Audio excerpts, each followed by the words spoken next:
Assalamu alaikum, dear students. Today we will be discussing the fourth genre of literature and that is drama.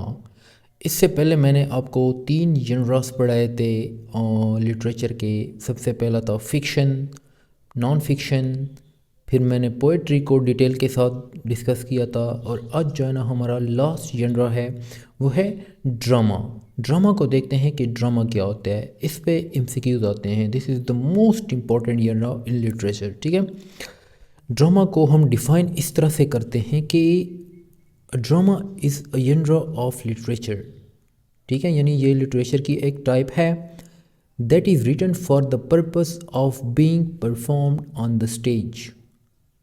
That is written, जो लिखा जाता है, for the purpose, इस मकसद के लिए, of being performed on the stage, कि उसको स्टेज पे परफॉर्म किया जाए, यानी कैरेक्टर्स के ज़रिए से, in front of the audience, और आगे यानी ऑडियंस के सामने आप उसको क्या करें, परफॉर्म करें।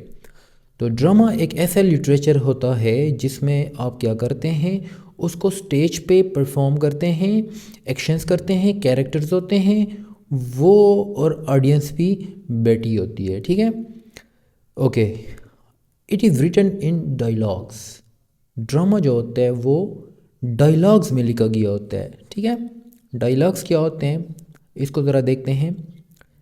डायलॉग क्या होता है, the conversation between two characters, यानी दो या दो से जो कैरेक्टर्स के दरमियान जो आपस में गुफ्तगू होती है उसको हम क्या कहते हैं, डायलॉग कहते हैं। ठीक है, तो ड्रामा डायलॉग की शक्ल में लिखा गया होता है, कैरेक्टर्स एक दूसरे से गुफ्तगू करते हैं। ठीक है, अच्छा, अब आते हैं टाइप्स ऑफ ड्रामा। ड्रामा की जो है ना हमारे पास जो सबसे इम्पोर्टेंट और मेन टाइप्स है वो दो, वो है कॉमेडी एंड ट्रेजेडी। पहले हम कॉमेडी को समझते हैं, उसके बाद जो है ना हम ट्रेजेडी पे आते हैं। कॉमेडी कौन सा ड्रामा होता है, ये जो है ना ड्रामा की एक टाइप है। Drama that is mean to be to entertain the audience, to make them laugh. ये वो ड्रामा होता है जिसका मकसद लोगों को इंटरटेन करना, लोगों को हंसाना होता है। ठीक है, कॉमेडी में सबसे इम्पोर्टेंट चीज़ क्या होती है, हैप्पी एंडिंग। ये वो ड्रामा होता है जिसकी एंड क्या होती है, हैप्पी होती है। ठीक है, हैप्पी नोट पे वो एंड होता है ये ड्रामा। ठीक है, यानी आपने मूवीज़ कुछ देखी होंगी या वो ऐसी कहानियाँ जिसकी आखिर में क्या होता है, सारे खुश होते हैं। ठीक है, तो कॉमेडी वो उस टाइप के ड्रामों को कहते हैं। एग्ज़ाम्पल अगर हम देते हैं लिटरेचर में, तो हमारे पास शेक्सपियर, विलियम शेक्सपियर का एक ड्रामा है, कॉमेडी है, अ मिडसमर नाइट्स ड्रीम। ठीक है, तो अ मिडसमर नाइट्स ड्रीम एक कॉमेडी है जो कि शेक्सपियर ने लिखी है। ओके, अब आते हैं ट्रेजेडी की तरफ। ट्रेजेडी जो है ना इसको आपने सही तरीके से समझना है, ये इम्पोर्टेंट है, इसमें पॉइंट्स भी ज़्यादा है और इम्पोर्टेंट भी है। अच्छा, ट्रेजेडी वो ड्रामा होता है जिसकी एंडिंग जो है ना वो सैड होती है। ठीक है, यानी एंड में क्या होता है, या तो कोई मर जाता है या फिर कोई और मसला हो जाता है।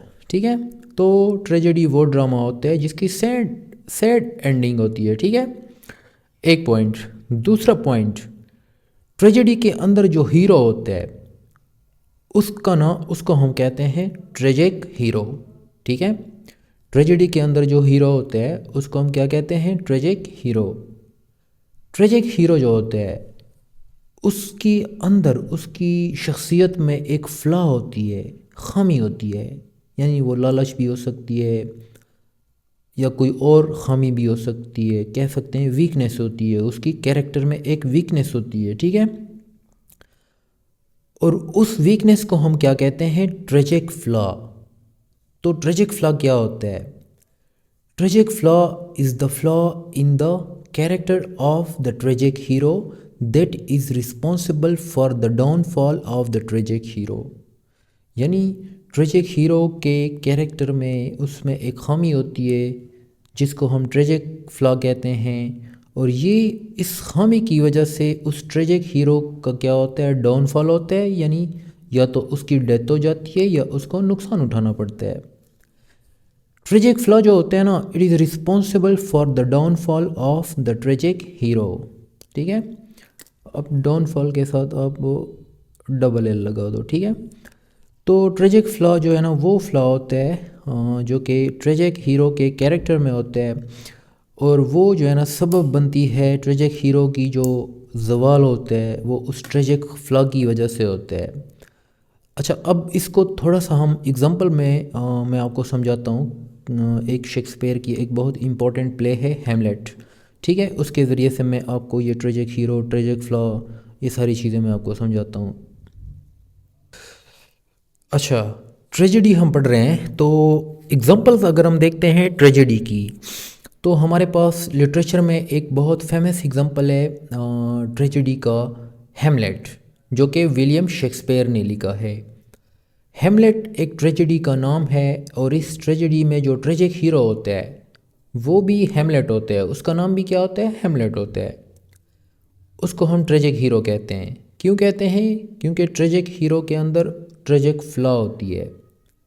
जो हेमलेट होता है वो ट्रेजिक हीरो होता है, उसके अंदर एक ट्रेजिक फ्लॉ होती है, एक खामी होती है, और वो खामी क्या होती है? Over thinking. ठीक है, यानी वो डिसीजन नहीं ले पाता, सोचता बहुत ज़्यादा है, फैसला नहीं कर पाता। ठीक है, यानी इस पे ये एक पूरी की पूरी बहुत अच्छी कहानी है। मैं आपको थोड़ा सा बता देता हूँ सिर्फ। वो जो है ना एक क्लॉडियस होता है, जिससे जो कि उसको कोई घोस्ट वगैरह या इस तरह के सुपरनेचुरल फोर्सेस होते हैं, उसको बताते हैं कि आपके जो फादर हैं उसको क्लॉडियस ने मारा है, मर्डर किया है। अब ये जो हेमलेट होते हैं ये बहुत ज़्यादा सोचते हैं कि शायद मैं क्या करूं, हो सकता है कि ये जो मुझे सुपर नेचुरल फोर्सेस बता रहे हैं कि आपके वालिद का कत्ल इसने किया है, अगर मैं उसको मार दूं तो फिर क्या होगा, अगर कोई मुझसे गलती हो गई। ठीक है, दरअसल में इसी चक्कर में ये क्या करता है और थिंकिंग करता रहता है, और आखिरकार क्या हो जाता है, उसके बाप का जो कातिल होता है क्लाडियस, वो उसको मार देता है। यानी वो और थिंकिंग कर रहा होता है इधर टू टेक रिवेंज और नॉट।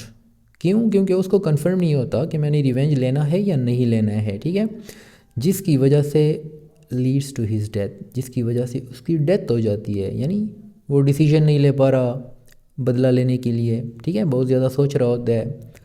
इस दौरान उसके जो दुश्मन होते हैं उसके लिए एक जाल बिछा देते हैं और उसको मार देते हैं। तो अब देखें ना, इसकी सैड एंडिंग होती है, इसलिए इसको हम ट्रेजेडी कहते हैं। अच्छा, ट्रेजिक फ्लॉ जो होता है, ट्रेजिक फ्लॉ को हम इंग्लिश लिटरेचर में क्या कहते हैं? हमार्शिया। ठीक है, इसको हम हमार्शिया भी कहते हैं। ठीक है, ये भी इंपॉर्टेंट पॉइंट है, आपने याद रखना है। दूसरी जो एग्जांपल है ट्रेजेडी की, वो भी एक शेक्सपियर की एक ट्रेजेडी है, मैकबेथ। ठीक है, जो